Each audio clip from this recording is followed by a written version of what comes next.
What's up guys, it is Sam here from Sam and Gino, and this is my second episode talking about kind of my experiences on traveling as basically full time. And so I'm just going to go through some of the questions that I got asked about traveling in Japan, and I'm going to cover just a bit about the expenses of it as well. So it's going to start with one of the questions I got and that was, should you get the JR Pass? So the JR Pass is the Japanese rail pass that basically tourists generally do get. If you're going hopping between cities, it is something that is good to get. So if you're going like from Tokyo to Kyoto to Osaka to Hiroshima and then like back to Tokyo to get your flight home, and you're doing it in such a short space of time, under 2 weeks, then yeah, it's definitely worth getting it. But for us personally, we didn't use the JR Pass because we didn't really see the whole benefit of it, because we only got the Shinkansen once. We only got it from Tokyo to Kyoto, and yeah, we didn't get it again. Like, we used actually buses, and we also just used like local trains, so we didn't actually use it. So for us, it wouldn't have been beneficial. So because we were there for like over a month, the longest JR Pass you can get is like 21 days.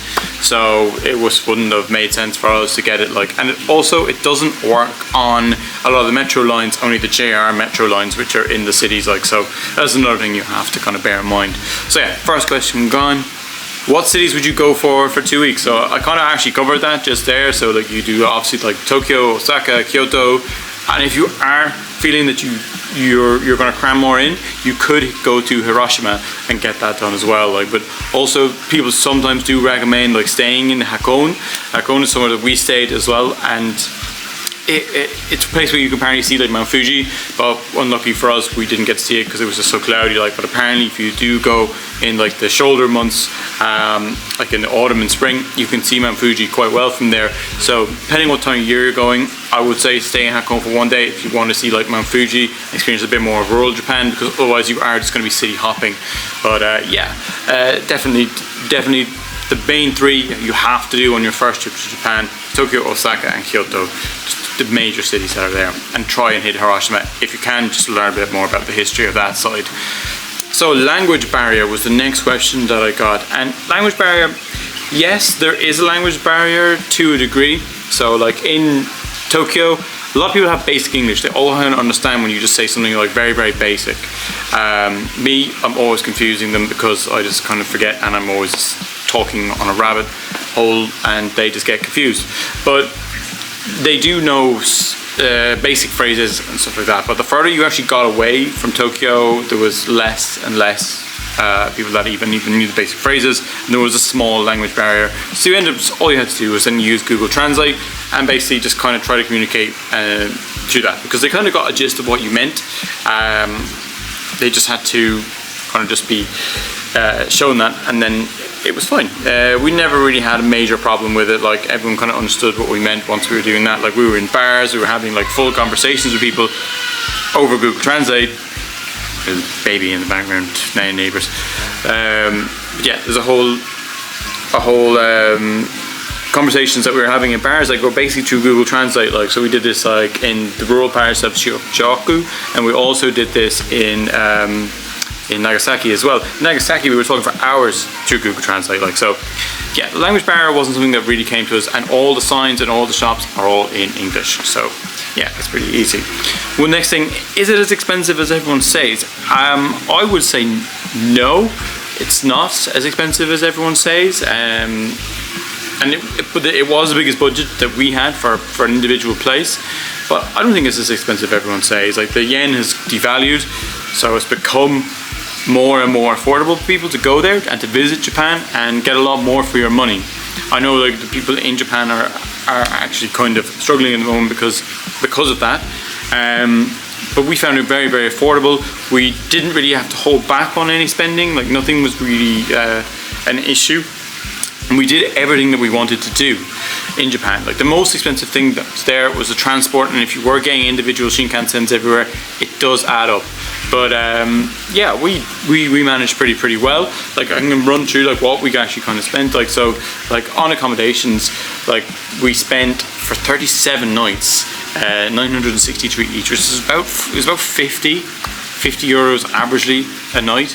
But we had to spend more because we did like 2 like traditional stays, and that I bumped it up a bit more. But Yeah, that's how much it was. Around 963 for 37 nights in hotels all the time. So that was pretty good. And then we also, like, for miscellaneous stuff, we were spending like 183 on just like costs that I didn't really plan for. 450 like on activities, and also kind of like drinks and stuff. It's never really an issue.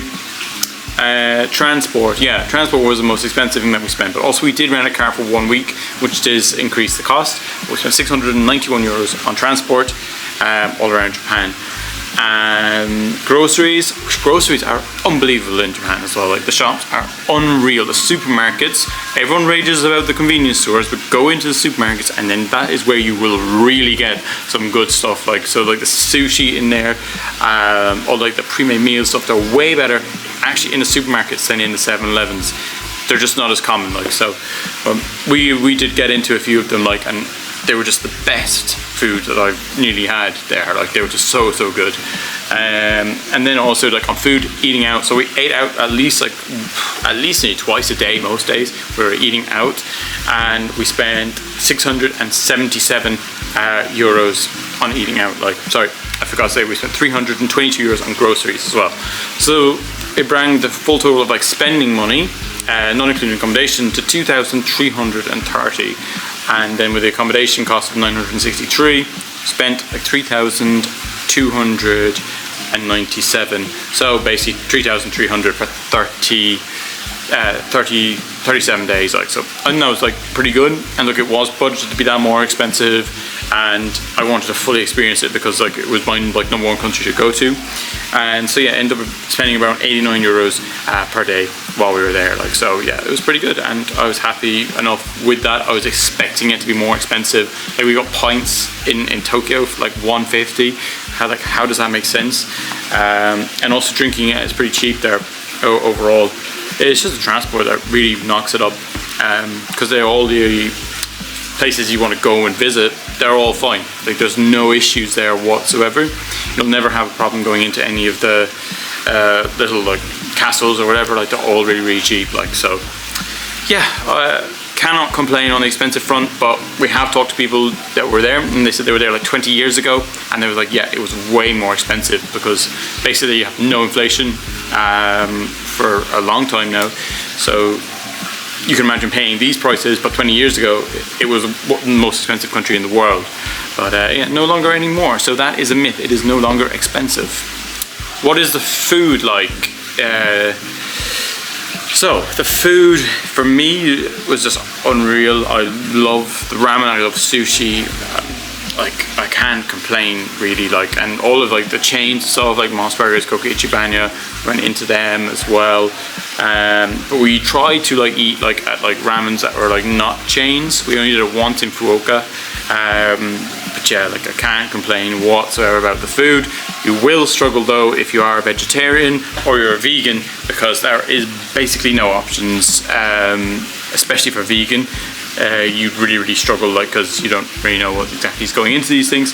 So trying to ask them that may have a language barrier, like, but yeah, not at all. Like, there was no issues with the food. I love all that food. I knew I was gonna love it.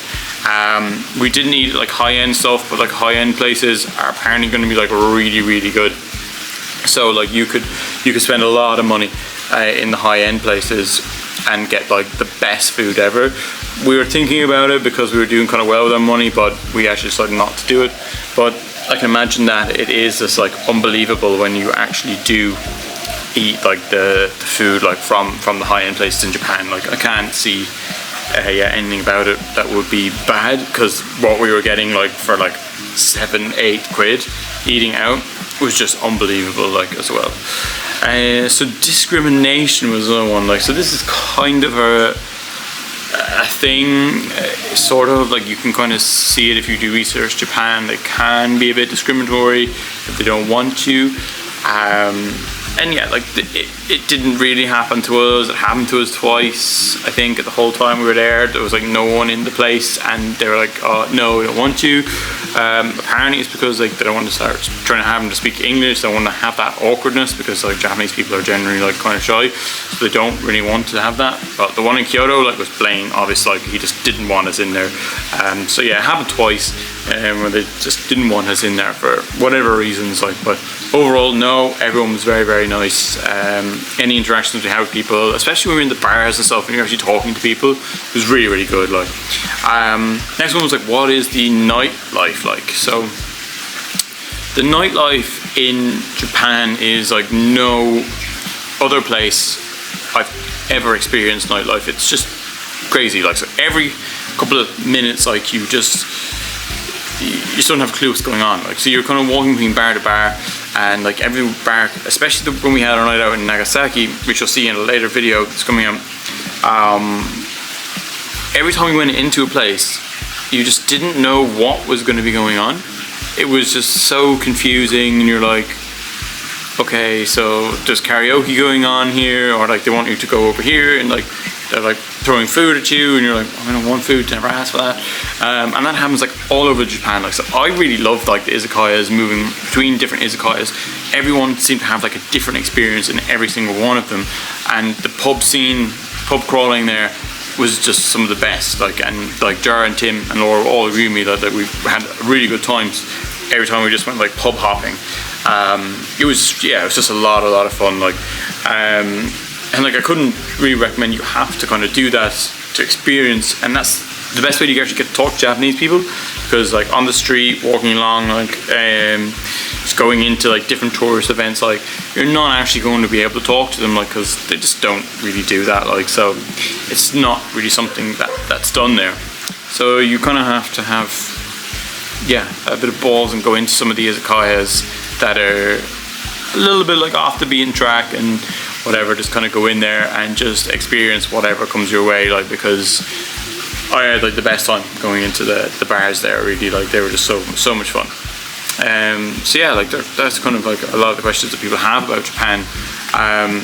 Things that like I would recommend you definitely to go and do is like the thing in Tokyo. Definitely do like the go-karting on Tokyo streets. That was nearly a highlight.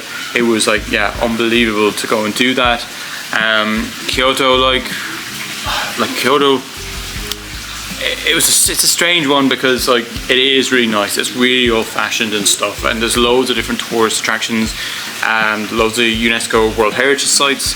It has like the most density in the world of UNESCO heritage sites. So everything you're seeing is like either old and new and cool and interesting. But it's very, very busy. All the tourist attractions, like the roads are just mobbed with people. It's just, it's difficult to do. Like, it's difficult to navigate. Like, but you definitely have to go there. Osaka was madness. It was just in the Dotonbori area. It's kind of an area you'd probably want to stay around, or at least walking distance to. So that area. So yeah, the karting, go to Kyoto, just experience the streets there, a bit of like the culture, go to the tourist attractions. People say go early so there's not as many people. I'm not a morning person, so never did that. Always went at peak time, so don't do that. Go in the mornings. Osaka, like the best nightlife for like club boys and stuff. We found they were actually better, and we went to one in the early hours. Like, it was really, really good. And if you have time, do get out to the rural areas, like, because like Shikoku, we kind of got a bit shafted with weather, which you'll see, you would have already seen if you watched the previous one. Like, so we didn't get to see it in all of its like sunny glory, but apparently the Japanese countryside, when you do get sunny weather, it is unbelievable, and there's a lot to see. And yeah, and another highlight was like we went over the bridge, the Seto Bridge, going to Shikoku, which was the world's largest bridge, suspension bridge for a long time, until Turkey took it over. But driving over that, and say you kind of drove over it, and the views from either side of it are also really, really good. And Hiroshima Atomic Dome, that kind of stuff, also very, very, very good, very, very interesting. And also going out to the famous the famous Tory Gate that's there. It's out in the water. Definitely go to that as well. That island is unbelievable. It's so nice, which you will see in the next videos as well. So yeah, I'm gonna round that up here. That's just kind of the questions answered on Japan. Hope you kind of learned about this, and this is my experiences here. And yeah, it's kind of what you can take if you are planning to visit Japan. Just think about all these sort of things and just immerse yourself in the culture as much as possible, because it is yeah, very, very interesting. Very, very different to what we have in the West. Although it's similar, it's just like so different at the same time. And I try to experience as much as humanly possible, because yeah, it's my favorite country that I've been to so far. I've absolutely loved it there. And yeah, you kind of, when you leave there, you're going to feel it, because you miss a place. Like, so yeah, thanks guys. And look, this is the second episode. I'm going to try and get these like swap one-to-one with the vlogs, and then do like one of these, and hopefully just kind of build more of a repertoire, actually talking to people, including people more so in like my travels and what's going on and what I'm learning and what I can pass to you as well. So yeah guys, I will see you in the next one. Bye bye.